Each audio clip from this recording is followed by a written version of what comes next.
Alex's voice cut through the clatter of dishes like a sharp knife. "Alara, bring me some tea now," he demanded. I paused, my hands submerged in soapy water. "Hold on, I'm doing the dishes," I replied. His tone was incredulous, laced with impatience. "Stop that and bring me the tea quickly. Can't you follow simple orders?" But I started only to be interrupted. "What a useless wife you are.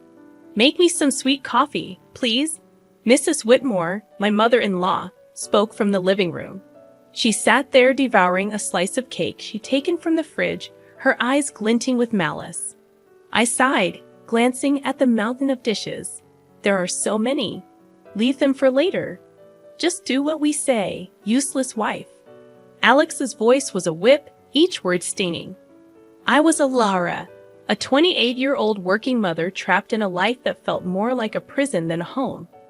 Married at 23. I had hoped for love and companionship. Instead, I found myself in the clutches of Alex and his overbearing mother. Our son, only 4, was the sole source of joy in my bleak world. We lived in Alex's parents' house, a decision forced upon me under the guise of caring for Mrs. Whitmore after my father-in-law's passing. Initially, I sympathized with her supposed grief. But soon it became clear that I was nothing more than a pawn in her cruel game of domestic tyranny. Cooking, cleaning, working. It was never enough. My efforts were met with scorn, my meals left untouched or criticized harshly. "The stir-fry is so half-hearted," Mrs. Whitmore would scoff. "Cook it properly from scratch." "I'm busy and can only make simple things," I'd respond, trying to keep my voice steady. "That's why I hate back talk from a daughter-in-law," she'd snap. "Cook from scratch. Why don't you cook then? You're a good cook, right?"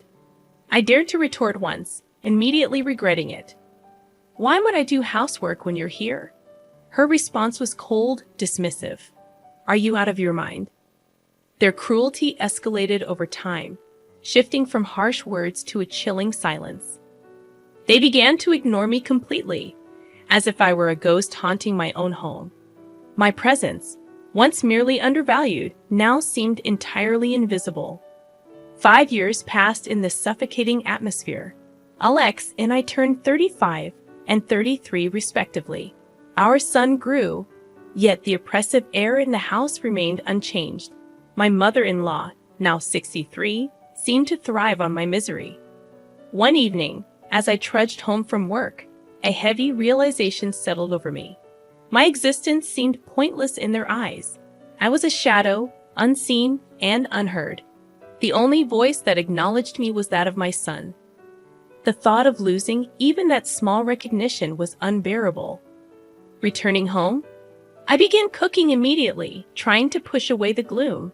I prepared mapo tofu, fried chicken, and a stir-fry with bell peppers and pork, hoping to bring some semblance of normalcy to our dinner. "Bring me the mayo," Alex commanded abruptly, breaking his long silence. "Sure, here you are," I replied, handing him the mayonnaise. His first words to me in ages were not of gratitude or conversation, but a mere order. It was the final straw, the breaking point of my patience and tolerance. The evening took a turn for the worse when Mrs. Whitmore demanded, "Clean the toilet." "What, now?" I was aghast. "Yes, now," she insisted, her voice dripping with venom. I snapped back, unable to contain my frustration. "Don't say such a thing while we're eating. It's nasty, just like your heart," I hissed. Our argument escalated quickly, with Alex interjecting, demanding I apologize to his mother. But I refused, standing my ground for the first time in years. The conflict reached its peak, and in that moment, a decision crystallized within me. I needed to escape this toxic environment, not just for my sake, but for my son's as well. I retreated to my room, my resolve hardening. I downloaded divorce papers, filled them out, and slammed them in front of Alex. His shock was palpable, but I felt nothing but cold determination. "I'm filing these," I declared, my voice steady as I stood there facing my husband's bewildered expression. I realized I had finally stepped out of the shadows. It was time to reclaim my life. The days following my declaration of divorce were a whirlwind of cold glares and biting remarks. But amidst this storm, I found an unfamiliar sense of liberation. One evening as I served dinner, Mrs. Whitmore looked at the meal with disdain. "You call this food? Even a child cooks better." I bit my tongue, focusing on my son's smiling face. "Eat up, sweetheart. I made your favorite tonight," I said. Alex chimed in, his voice dripping with sarcasm. "Oh, playing the perfect mother now, are we? What a joke." I could feel the anger bubbling inside me, but I kept my composure. "I'm just trying to make a nice dinner for our son," I said. Mrs. Whitmore snorted. "Don't act high and mighty. You're just a burden in this house." The tension at the table was palpable. Alex's attempts to belittle me only intensified. "So, Alara, have you thought about how you'll survive after the divorce?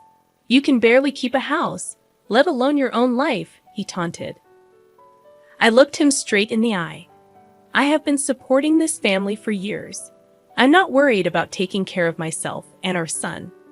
His smirk faded slightly, a flicker of unease crossing his face. Mrs. Whitmore quickly intervened.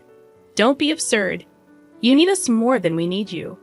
The conversation turned to finances, a topic they usually avoided. "You do realize that without my salary, this household would crumble," I stated, more to myself than to them. Mrs. Whitmore scoffed. "We manage. We don't need your pity money." But Alex's silence spoke volumes. He knew the truth. Without my income, they would be in dire straits. In the following days, their behavior became increasingly erratic. Mrs. Whitmore oscillated between trying to sweet-talk me into staying and hurling insults when I didn't comply. Alex, on the other hand, seemed lost, his arrogant facade crumbling as the reality of his financial dependence became undeniable. One afternoon, I overheard a conversation between them that chilled me to the bone. "She can't leave us like this," Alex hissed. "We need her money." Mrs. Whitmore's reply was cold and calculated. "Don't worry, I have a plan. We'll make her life so miserable she won't dare to leave." Hearing their true intentions laid bare was a revelation. They didn't care about me or even our son. It was all about control and money. That night, as I lay in bed, a plan began to form in my mind. If they wanted a battle, I would give them one. But it wouldn't be fought with words or petty arguments. I would hit them where it hurt the most, their pride and their pockets. The next morning, I started putting my plan into action.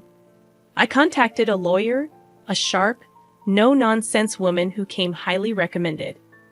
"I want a divorce," I told her, "and I want to make sure they don't get a penny more than they deserve." I told her, and she nodded, her eyes glinting with determination. "We'll make sure of that. You've been the sole breadwinner, right? We'll use that." As the days passed, my resolve only grew stronger.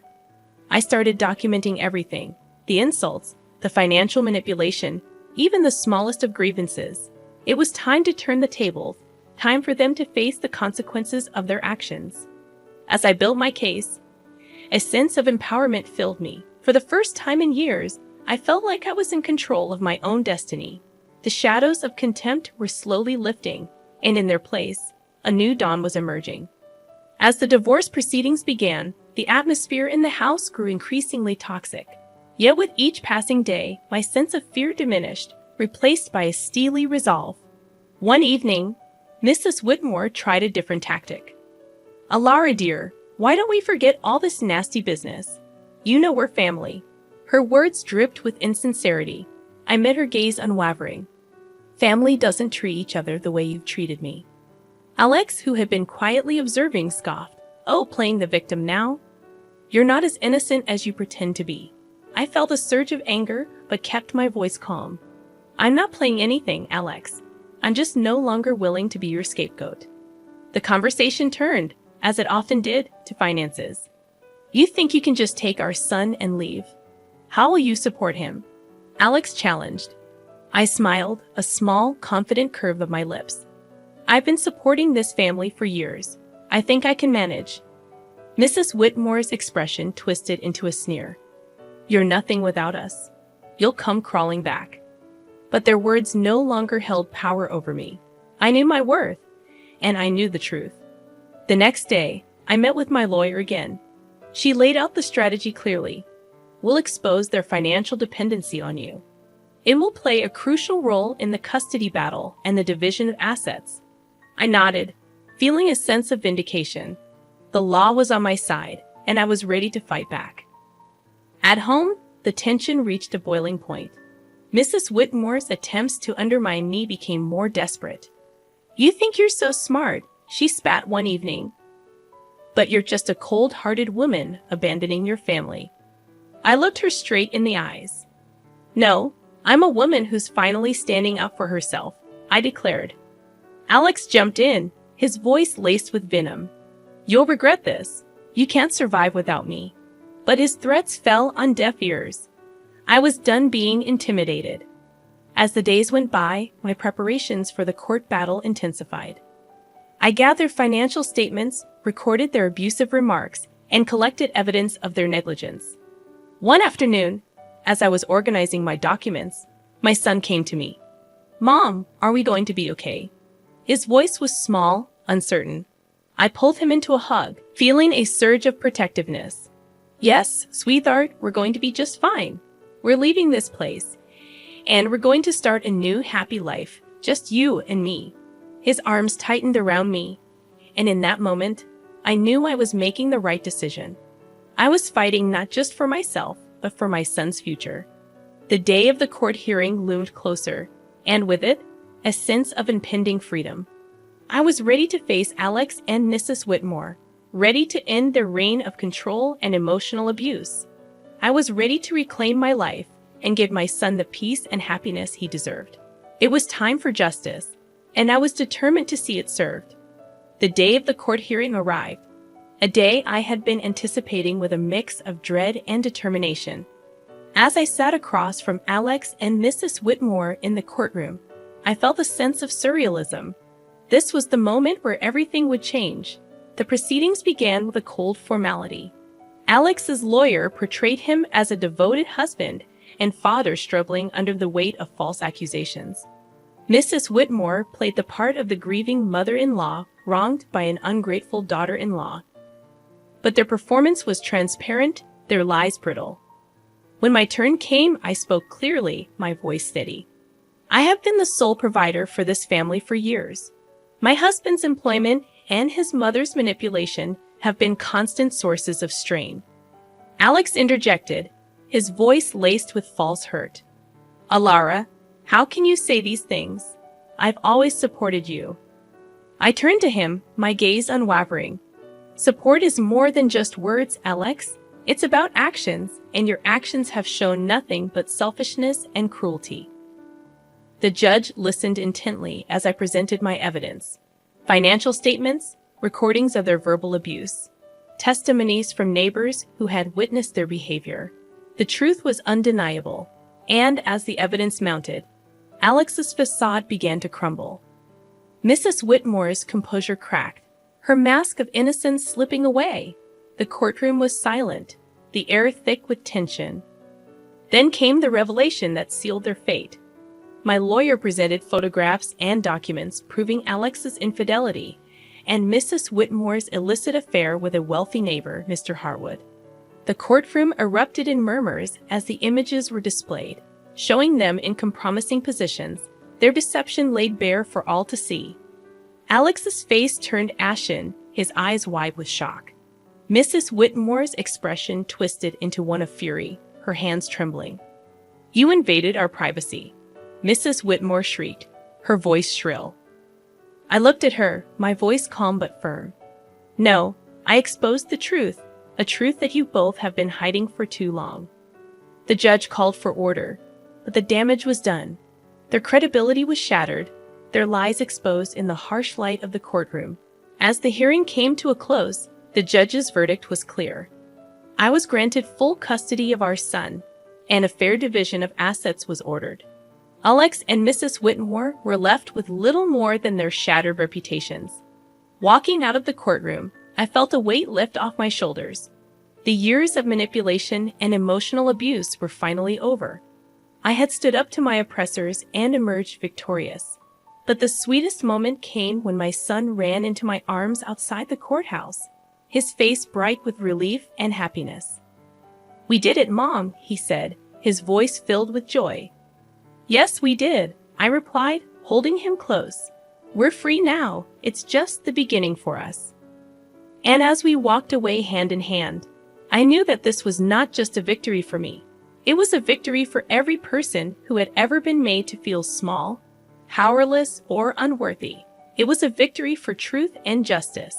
It was the start of a new chapter, a chapter filled with hope and the promise of a brighter future. The aftermath of the court ruling was immediate and tumultuous. Word of Alex and Mrs. Whitmore's deceit spread like wildfire, tarnishing their reputations in our small community. They were no longer able to hide behind their facade of respectability.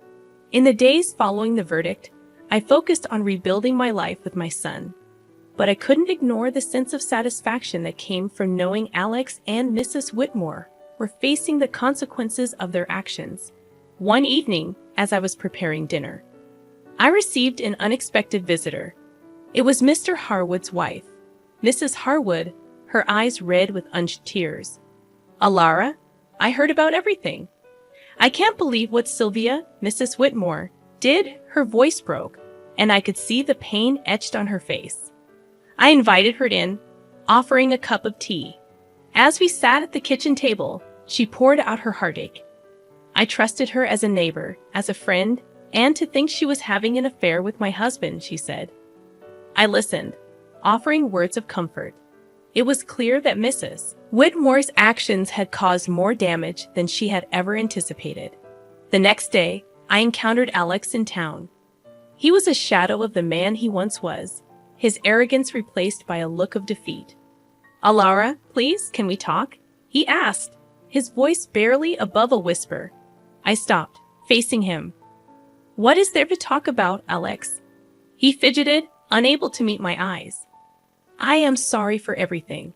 I didn't realize how much I depended on you, on your strength." His apology, though late, was a testament to the shift in power. He had lost everything, his dignity, his home, his family. And in that loss, he had finally recognized his own faults. But it was Mrs. Whitmore who faced the harshest backlash. Her affair with Mr. Harwood had not only ruined her reputation, but had also led to legal troubles. Mrs. Harwood had filed for divorce and was pursuing a lawsuit against her for alienation of affection. I heard about Mrs. Whitmore's plight from neighbors, the whispers and rumors painting a picture of a woman undone by her own actions. One afternoon, I saw her at the grocery store, her eyes downcast as she hurried through the aisles. Our paths crossed, and for a moment, our eyes met. The look of resentment and defeat in her eyes was unmistakable. "You did this to me," she hissed under her breath as she passed by. I watched her go, feeling a mix of pity and vindication. "No, Sylvia, you did this to yourself," I whispered to myself. The tides of justice had turned, and the consequences of their actions were now inescapable. Alex and Mrs. Whitmore were living the life they had crafted through years of deceit and manipulation. And as I watched them struggle with the aftermath, I knew that the best revenge was living well, free from their toxic influence. As I turned my focus back to my son and our new life, I realized that this was not just a story of revenge. It was a story of liberation, of breaking free from the chains of abuse and control. And as I looked to the future, I knew that the best was yet to come.